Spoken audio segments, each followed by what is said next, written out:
Voilà, on va continuer. Donc, vous voyez que donc, en fait, devant les TDR, donc il y a un travail d'analyse à faire et que votre décision doit être motivée, doit être basée donc sur quelque chose de solide. Donc, ce qu'il faut éviter, c'est de prendre donc des décisions qui ne sont pas fondées. Et également, il faut avoir la capacité de réagir à temps, parce qu'aussi il y a un temps qui est imparti pour déposer l'offre. Voilà, ce qui veut dire que vous n'avez pas également beaucoup de temps.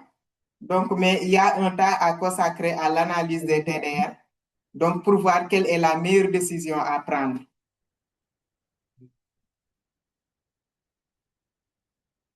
Maintenant, le pilier 2, c'est de bâtir une offre technique qui se démarque.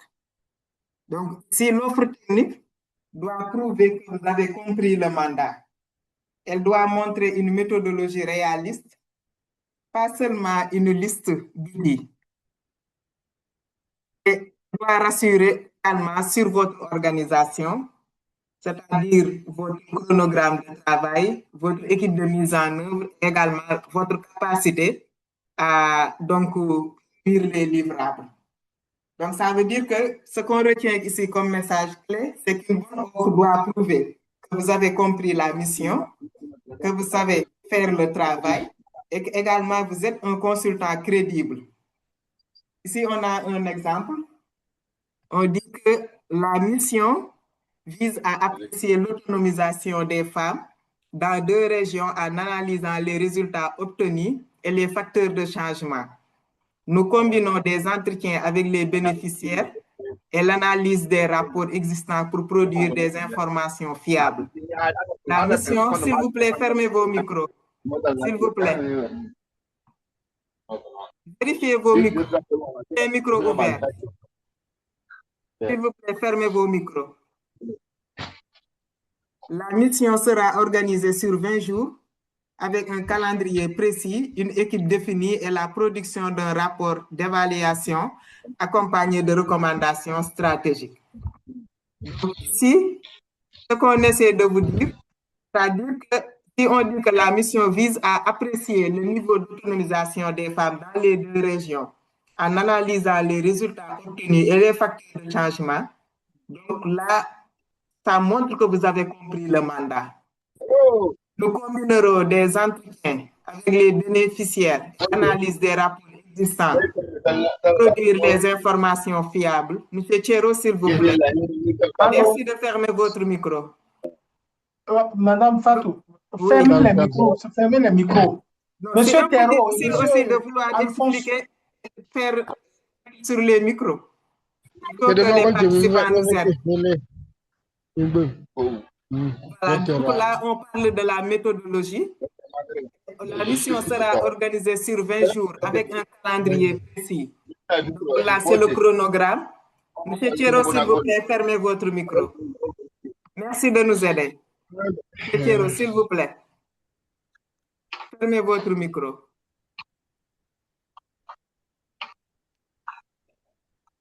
La mission sera organisée sur 20 jours avec un calendrier précis. Ça, c'est le chronogramme. Équipe définie. Donc là, c'est l'équipe de mise en œuvre. Et la production d'un rapport d'évaluation accompagné de recommandations stratégiques, ça, c'est les livrables. Voilà donc les éléments que vous montrez donc à travers cet exemple. Et l'articulation avec ce qui précède.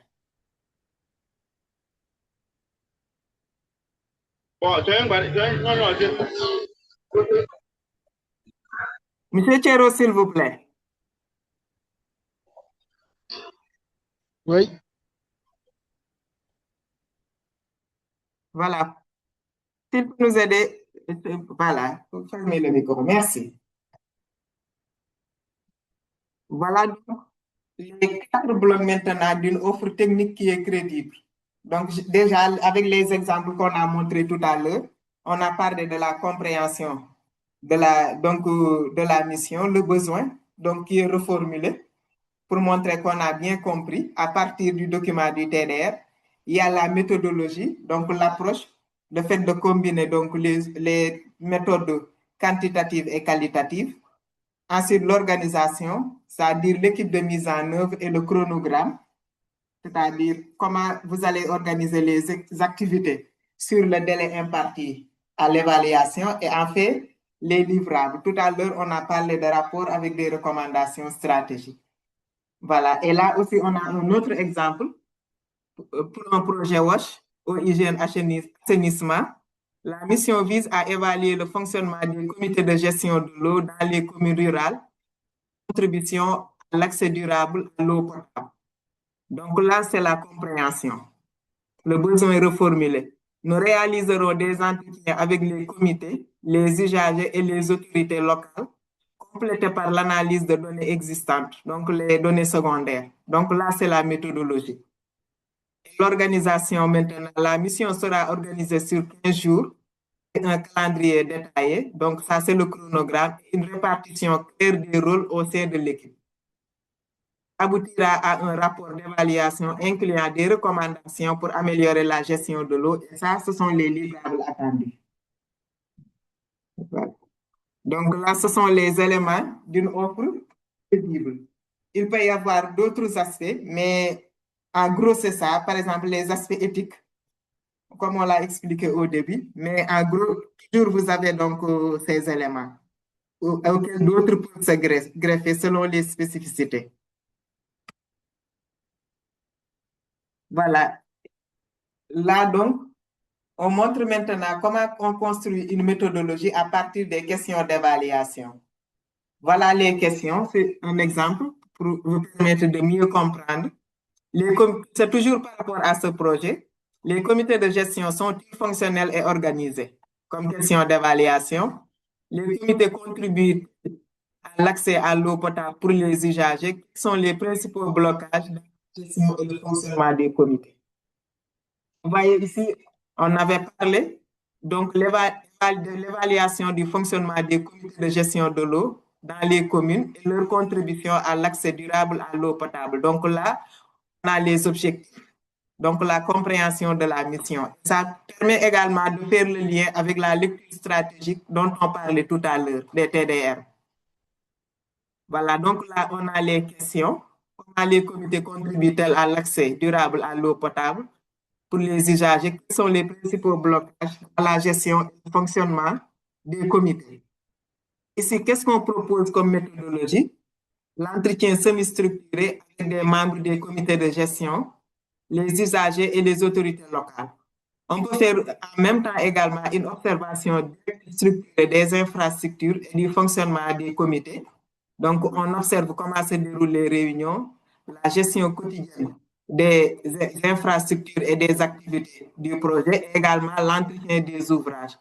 On peut également faire une analyse documentaire, donc en analysant les registres de gestion, les rapports existants et les données sur l'accès à l'eau. Qu'est-ce qu'on peut avoir comme résultat attendu? Donc, est aligné sur les questions. Là, ce sont les preuves concrètes sur le fonctionnement donc, des comités et les blocages. On évalue le niveau de fonctionnalité et l'organisation des comités, le rôle, la régularité et également la gestion. On analyse également la contribution des comités à l'accès à l'eau, par rapport à la disponibilité, la continuité, la satisfaction des usagers.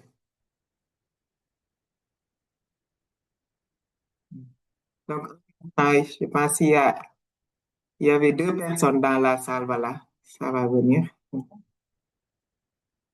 Ensuite, identifier les principaux blocages et facteurs limitants, que ce soit sur le plan organisationnel, technique et financier. Et enfin, on formule des recommandations opérationnelles pour améliorer la gestion et la durabilité du service. Donc, vous voyez maintenant, avec les questions, la méthodologie et les résultats attendus, on a eu dans les slides passés donc l'objectif et vous voyez maintenant comment on fait le lien pour arriver jusqu'au rapport. On avait vu ces aspects donc. Je pense qu'on l'avait vu.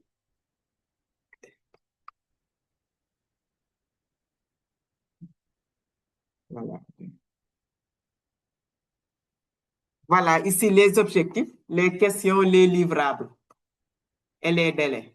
Donc, vous voyez, à partir des questions, donc on a fait le lien avec les objectifs. Il y a également la méthodologie qui revient.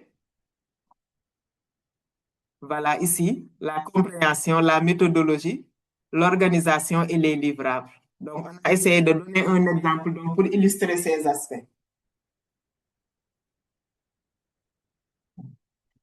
Maintenant, comment construire une méthodologie à partir des questions d'évaluation? Donc, la logique méthodologique, c'est de voir à partir des questions quelles sont les méthodes qu'il faut appliquer. Et pour après avoir proposé ces méthodes, maintenant, quelles sont les cibles qu'on interroge? Tout à l'heure, on a vu les cibles. Donc, ici, on a vu donc, les cibles où on a demandé, on va s'entretenir avec les comités de gestion, les usagers et les autorités locales. Voilà, donc là, on a un exemple de cible. Ensuite, maintenant, à partir des informations qu'on va collecter, qu'on va traiter maintenant, et le résultat qu'on va obtenir de ce traitement maintenant, ce sont les preuves à partir desquelles maintenant on va rédiger pour répondre aux questions, mais également pour formuler des recommandations. Et on dit qu'une bonne méthodologie montre clairement le lien entre ce que le commanditaire veut savoir et ce que vous proposez pour y répondre. Le recruteur doit voir le lien entre ce que vous proposez et ses attentes. Là, ici, on a un exemple. Évaluer le fonctionnement des comités, une seule méthode ne suffit pas. Les entretiens permettent de comprendre les pratiques. L'observation vérifie la réalité et les documents apportent des preuves. Parce qu'il y a des documents sur le projet. Parce que quand vous faites un entretien, les gens vont donner leur avis. Maintenant, il faudrait que vous puissiez vérifier leur avis. Est-ce que ça colle avec la réalité? Et également, par rapport aux documents disponibles également, là aussi, c'est une lecture croisée qu'il faut faire entre ces différents documents pour pouvoir donc construire, pour en fait avoir une preuve qui est robuste. Et ici, la question, c'est de savoir, on a parlé donc de la méthodologie, mais maintenant, utiliseriez-vous pour vérifier concrètement le fonctionnement d'un comité? Est-ce que vous êtes habitué à faire des enquêtes, surtout avec les méthodes mixtes? Quels sont les outils que vous connaissez comme outils d'enquête ou bien outils de collecte de l'information?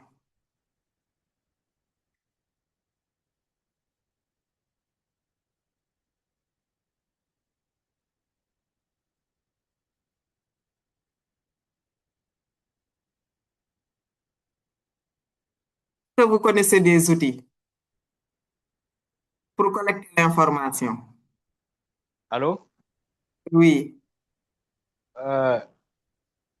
Les outils pour collecter les informations, on peut utiliser aussi le guide d'entretien ou le questionnaire. On utilise le guide d'entretien, peut-être on utilise le questionnaire.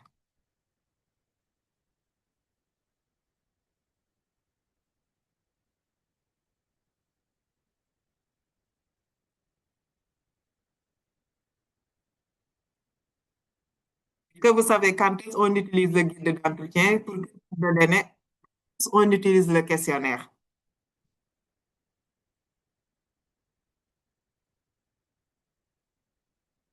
Voilà, vous avez vu tout à l'heure, au début, on avait parlé des consultants qui ont tendance donc à avoir une méthodologie générique et à faire du copier-coller. C'est ce qui donne maintenant le sens par rapport donc, à la question posée. Parce que ici, on veut évaluer le fonctionnement des comités. Maintenant, on demande maintenant quel outil vous allez utiliser. Et précédemment ici, on a parlé d'entretien les comités. Voilà la méthodologie en tout cas qu'on est décrite. D'entretien avec les comités. Ensuite, il y a l'observation, l'analyse documentaire. Si on vous demande maintenant d'utiliser les outils que vous allez utiliser maintenant pour effectuer les entretiens, les observations et également l'analyse documentaire, quels sont les outils que vous allez utiliser?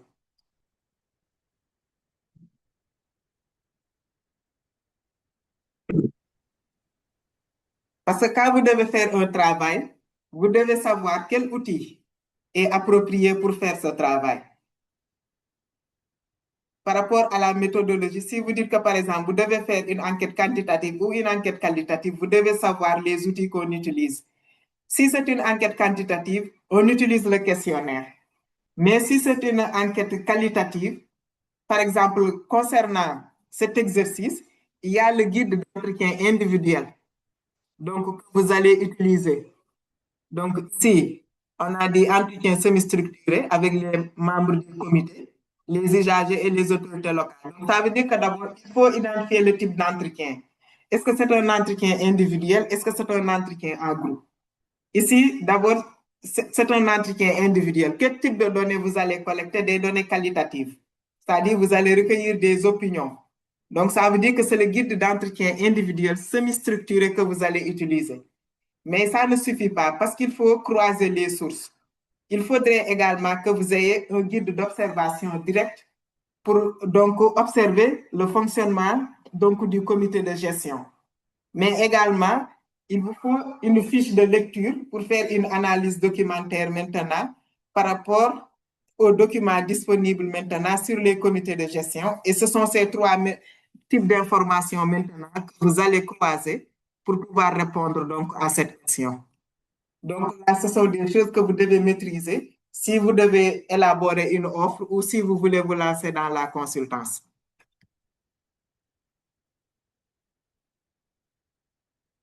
Maintenant, aborder l'offre financière. Comment maintenant construire une offre financière sans se brader? Donc, on dit que votre budget doit refléter le travail réel, pas seulement les jours annoncés. Par exemple, si on vous dit que la durée, c'est 20 jours, votre taux journalier moyen doit traduire votre valeur, vos charges et votre positionnement sur le marché. Un prix trop bas ou trop élevé fragilise votre crédibilité. Et là, on a un exemple. 30 jours annoncés dans un TDR inclut généralement la préparation, le terrain et la rédaction des livrables. Toutefois, le temps réel est souvent supérieur parce qu'il y aura des échanges avec le commanditaire.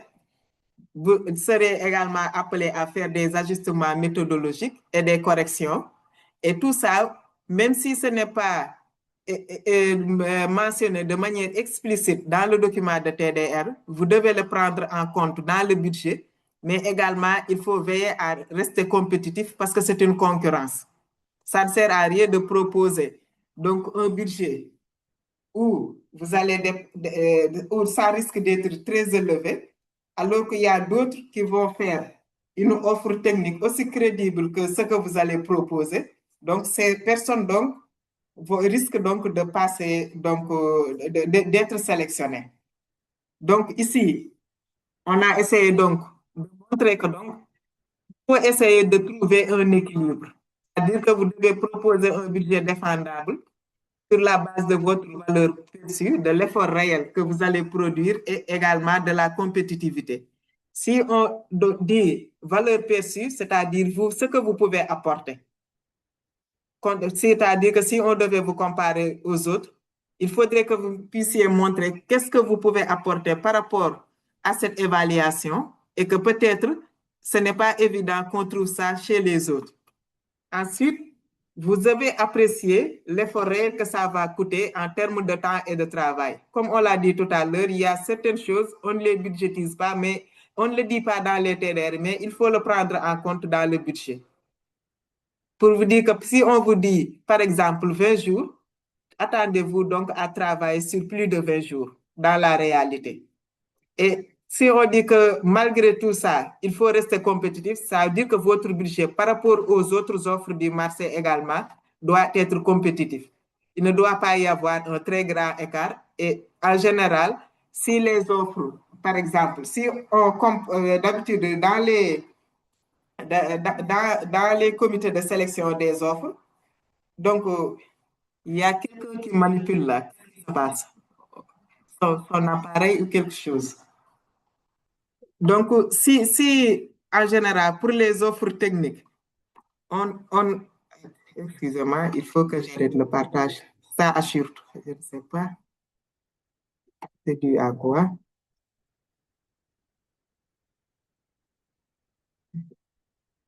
Je veux dire que d'habitude, il y a une notation. Il y a l'offre technique qui est notée. Ensuite, il y a l'offre financière. Et d'habitude, on note en premier l'offre technique. Et souvent, c'est sur 80%, l'offre financière sur 20%. Et on vous dit que pour que vous puissiez être sélectionné, il faut au minimum avoir les 70%. Si on sélectionne maintenant les trois offres, ça veut dire que techniquement, ces trois offres sont bonnes. C'est acceptable. Maintenant, on va comparer vos budgets. Et souvent, le budget, celui qui a donc le budget inférieur risque de passer. Ça ne signifie pas, comme on le dit souvent, on prend le moins 10 ans, mais c'est le mieux 10 ans qu'on prend parce que déjà l'offre technique est une offre crédible. Maintenant, pour fixer son taux journalier moyen, il y a des erreurs maintenant qu'il faut éviter. C'est-à-dire se brader pour être choisi, donc en proposant des prix donc, qui sont inférieurs à votre valeur réelle. Oubliez également les jours non facturés, comme je l'ai dit tout à l'heure, tout ce qui est prospection, préparation, administration. Ignorez les frais de terrain, les taxes et la marge de sécurité. Mais ça veut dire que donc les imprévus, c'est à inclure et également les ajustements éventuels. Donc, tous ces aspects doivent être pris en compte, dans le budget, même si c'est pas, en général, on ne les mentionne pas dans les TDR.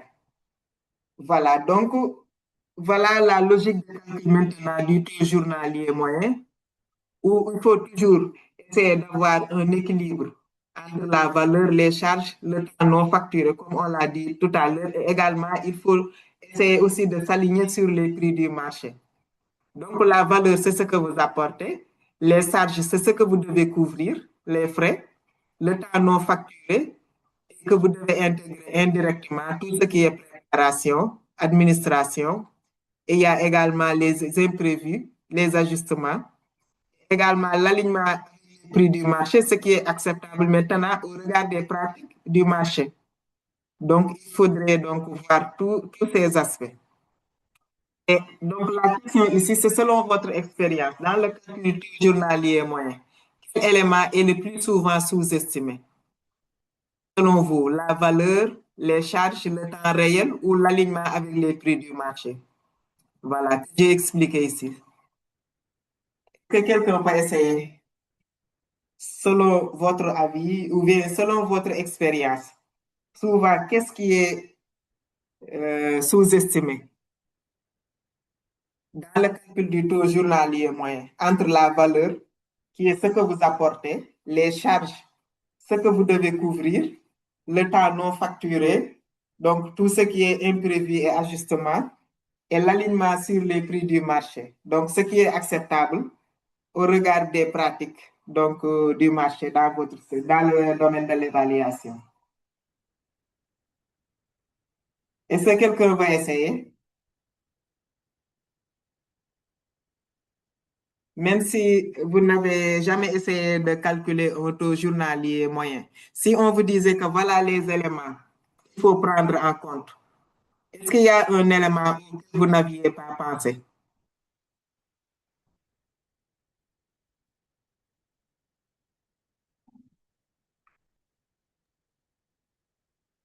Est-ce que quelqu'un veut Je essayer? dirais, oui, je vais essayer Allez-y. en disant, pour ma part, je n'en ai pas l'habitude, mais dans les paramètres évoqués, je peux cibler le temps non facturé. D'accord. Est-ce qu'il y a une autre réponse? Oui, oui, allô? Allô, allez-y. Ouais, je pense que je vais m'essayer aussi. Moi, je pense que concernant l'alignement avec les prix du marché, Parce que lorsque on veut faire un TDR, on peut aller voir peut-être un fournisseur et qui peut nous donner des prix soit qui sont inférieurs ou bien supérieurs à la norme internationale. Donc déjà, si peut-être que ce fournisseur nous a donné des prix qui sont vraiment très élevés, évidemment, nous allons faire notre budgétisation avec ces prix-là. Et ça pourrait avoir un impact, je dirais, un peu négatif sur le choix de notre projet. Mais par contre, si aussi il arrive à nous donner des prix vraiment bas pour qu'il puisse avoir ce marché, et nous allons faire notre budget en fonction de ces prix-là. Et lorsque nous allons vouloir faire la mise en œuvre de notre projet, nous allons nous trouver confrontés à ces difficultés-là. Parce que si nous avons dit qu'un article coûte peut-être 200 francs, et le jour de la mise du projet, on trouve que cet article coûte 300 francs. Or, les fonds ont été décaissés en fonction des prix initiaux. Donc, pour ma part, je pense que c'est l'alignement avec les prix du marché qui peuvent avoir des impacts sur le choix de notre projet. Je vous remercie. D'accord, votre exemple est très intéressant, comme l'exemple qui vous a précédé. Mais dans votre cas, comment est-ce que vous pouvez régler cette question, selon vous? Après, on donne la parole à M. Marcel. Comment éviter ce genre de situation? Oui, selon moi, je pense que pour régler ce genre de situation, il faut comparer au moins plusieurs valeurs, plusieurs prix. C'est-à-dire qu'il faut avoir au moins plusieurs fournisseurs et on va comparer les différents prix et choisir le prix moyen. Et c'est ce qui pourrait nous permettre d'éviter ce genre d'erreurs dans la réalisation de notre projet. Je vous remercie. Tout à fait. Donc, d'habitude, c'est ce qu'on fait. Et également, la première réponse, le temps non facturé également, on peut, au moment de l'élaboration de l'offre technique, surtout qu'on n'a pas encore une expérience. Donc, en l'absence de vécu, si vous n'avez pas quelqu'un qui est expérimenté, donc qui attire votre attention sur cela, vous pouvez ne pas le savoir. Donc, ça veut dire que pour la première mission, donc là, vous ne l'avez pas pris en compte. Ce qui est possible, donc, c'est après cette mission maintenant de tirer les leçons pour que ça n'arrive pas la prochaine fois. Monsieur Marcel, vous avez la parole. Merci beaucoup. Je crois que les 4 points évoqués sont pertinents. Tout dépend de l'expérience de chacun des acteurs, mais il est important de s'informer. Secondo, il est également important dans l'élaboration de son budget d'être le plus explicite possible. Ça permet d'éviter d'oublier certains aspects importants. Merci. Tout à fait. Parce que, en fait, le budget que vous allez proposer, déjà, le commanditaire a fixé son budget. Donc, il va voir maintenant qui se rapproche le plus de son budget. À l'exception de certains documents de TDR où le budget est mentionné de manière explicite. Maintenant, il vous revient donc de faire la répartition entre les charges.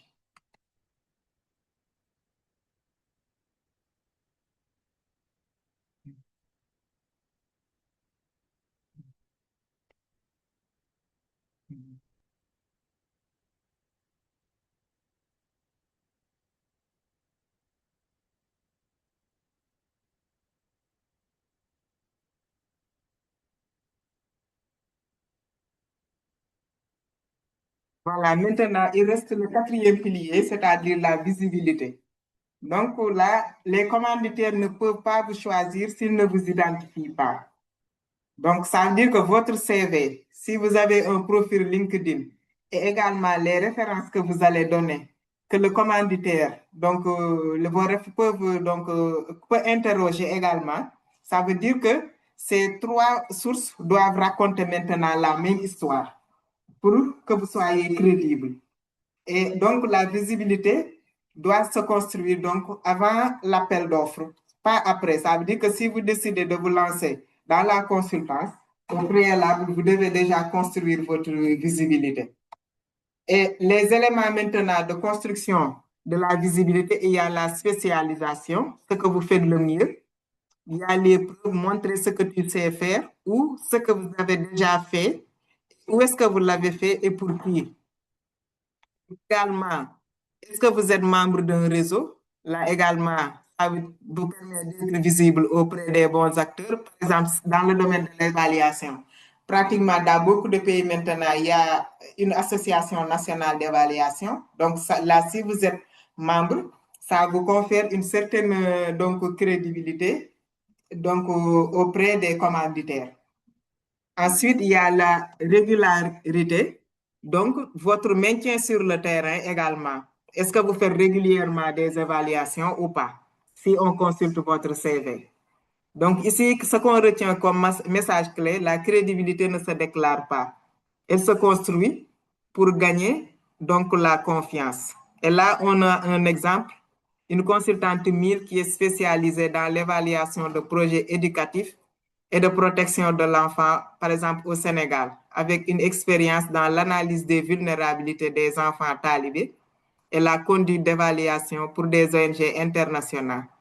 Donc ici, la spécialisation, donc c'est-à-dire ce que la personne sait faire le mieux, donc c'est l'évaluation, mais surtout dans le domaine de l'éducation et de la protection. Donc, où est-ce qu'il l'a fait? C'est au Sénégal. Les preuves également, là, c'est donc auprès donc, des enfants talibés et des ONG internationales. Et là, on a une crédibilité qu'on peut identifier et que le commanditaire a également la latitude de vérifier auprès des sources. Donc, où, par exemple, en dehors de votre CV, il y a les personnes de référence et votre profil LinkedIn. Maintenant, le positionnement gagnant. Donc, ici, on dit que ne cherchez pas à être consultant en tout. Choisissez une entrée, un secteur, une méthode, un terrain ou un type de mission. Par exemple, quelqu'un qui choisit l'évaluation. Quelqu'un d'autre peut choisir la formation ou un autre domaine. Rendez vos preuves visibles, projet, rapport, résultats, zone d'intervention. Donc ici, parfois on vous demande de donner des rapports, mais maintenant il faudrait toujours voir maintenant par rapport à vos clauses de contrat. C'est-à-dire que même si vous n'avez pas de rapport, les clauses du contrat ne vous permettent pas de, par exemple, de donner un rapport, vous pouvez faire une fiche par rapport aux études que vous avez effectuées et vous pouvez donner les personnes de référence pour qu'on puisse vérifier et montrer que les clauses du contrat, par exemple, ne vous permettent pas voilà, de donner un rapport. Et également, par rapport à ce qui est mentionné dans votre CV, on a la latitude de vérifier pour savoir dans quel genre de projet vous avez travaillé, où est-ce que vous êtes également intervenu. Donc ici, le message, c'est qu'un bon débutant ne répond pas à tout, comme on l'a dit, il se positionne donc là où il est le plus crédible. Exemple, ici qu'on a un cadre expérimenté en santé publique. Donc, c'est quelqu'un qui peut travailler dans les projets de santé communautaire comme évaluateur. Voilà. Et ici, bon, j'avais préparé une question, mais je pense qu'il faut qu'on gère le temps, sinon, c'était pour demander votre domaine de crédibilité, donc en 5 mots, comme on l'a fait ici. Mais déjà, vous pouvez y penser, même si on ne le fait pas ici. Voilà. Vous pouvez voir maintenant quel est votre domaine de compétence, comme on l'a fait ici, cadre expérimenté en santé publique, donc en 5 mots. Et maintenant, avec ce qu'on vient de voir, vous connaissez donc les 4 leviers sur lesquels vous devez travailler, l'analyse des TDR, la rédaction de l'offre technique, la confection du budget et également votre visibilité.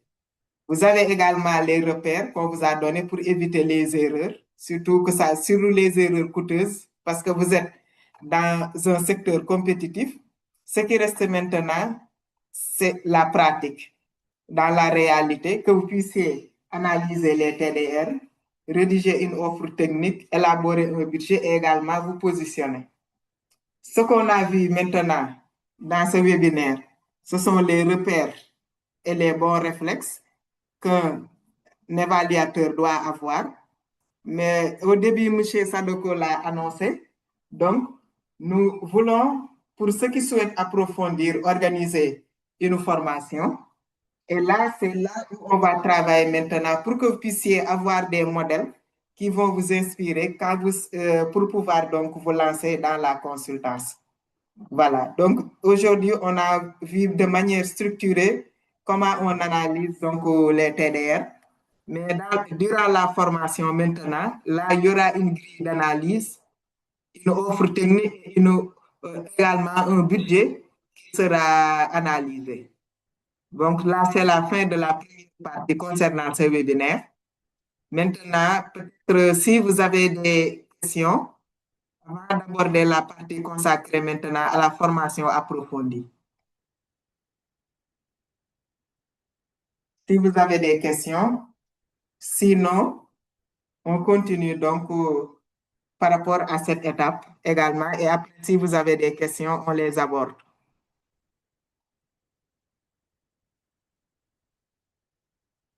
Voilà, donc là, c'est une formation où vous allez bénéficier d'un accompagnement.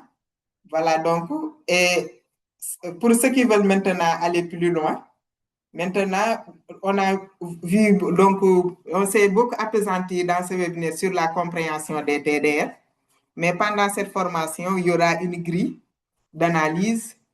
On va travailler sur une offre technique, un budget et également sur le positionnement. Voilà.